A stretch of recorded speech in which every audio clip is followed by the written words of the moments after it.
નમસ્કાર મિત્રો, સ્વાગત કરું છું આપ સર્વ કોઈ મિત્રોનું ગવર્મેન્ટ જોબ ઇન્ફોના યુટ્યુબ પ્લેટફોર્મ પર।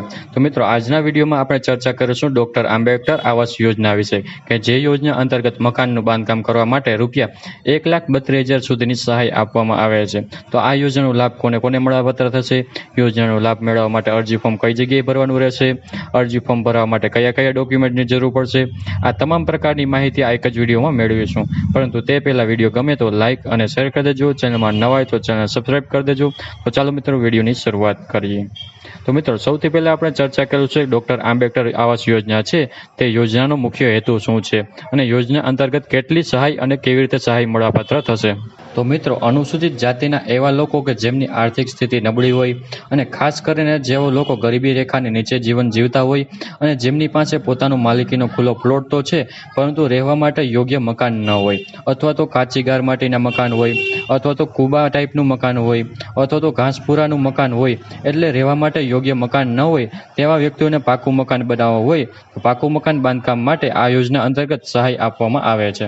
સહાય વિશે ચર્ચા કરી કે યોજના અંતર્ગત કેટલી અને કેવી રીતે સહાય મળવાપાત્ર થશે। તો કે આવાસનું બાંધકામ કરવા માટે અલગ અલગ 3 હપ્તામાં રૂપિયા 1,20,000 સુધીની સહાય મળવાપાત્ર થશે।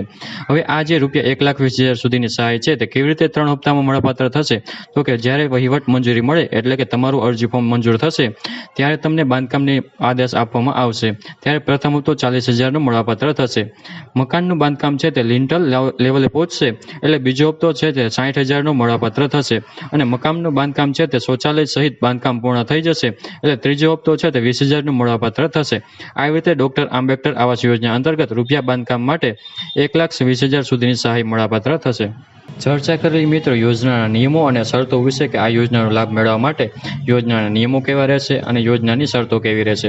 તો મિત્રો, આ યોજનાનો લાભ છે તે ગુજરાત રાજ્યના રહેતા અનુસૂચિત જાતિના વ્યક્તિઓને જ મળવાપાત્ર થશે, એટલે કે SC કેટેગરીના ઉમેદવારોને જ મળવાપાત્ર થશે। મિત્રો, અહીં અરજદારની ઉંમરને પણ ધ્યાનમાં લીધી છે, જેમાં અરજદારની ઉંમર ઓછામાં ઓછી 21 વર્ષની હોવી જોઈએ।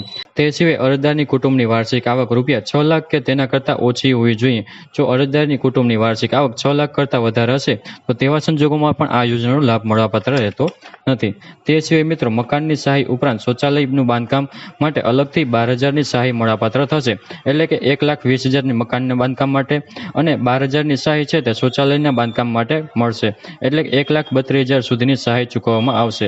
પરંતુ જે અરજદારોને શૌચાલયની સહાય મળવાપાત્ર નહીં હોય તો તેવા અરજદારોએ મકાનની સહાયમાંથી જ ફરજિયાત શૌચાલય બનાવવાનું રહેશે। તે સિવાય મિત્રો, આ યોજના અંતર્ગત અરજદારોને મકાનનું બાંધકામ કરેલ છે તે મકાન ઉપર રાજ્ય સરકારની આંબેડકર આવાસ યોજનાની તકતી લગાવવાની રહેશે અને સહાયની પ્રથમ હપ્તો ચૂકવવામાં આવે તે તારીખથી લઈને 2 વર્ષની અંદર મકાનનું બાંધકામ પૂર્ણ કરવાનું રહેશે।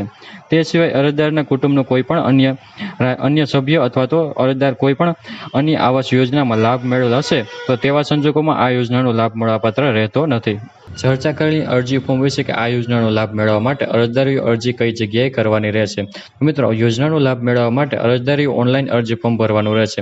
ઓનલાઈન અરજી ફોર્મ છે તે સમાજ કલ્યાણનું જે પોર્ટલ છે જે esamajkalyan.gujarat.gov.in પર જઈને તમારે ઓનલાઈન અરજી ફોર્મ ભરી દેવાનું રહેશે। વાત કરેલી ડોક્યુમેન્ટ વિશે, કે અરજી ફોર્મ ભરવા માટે કયા કયા ડોક્યુમેન્ટની જરૂર પડશે।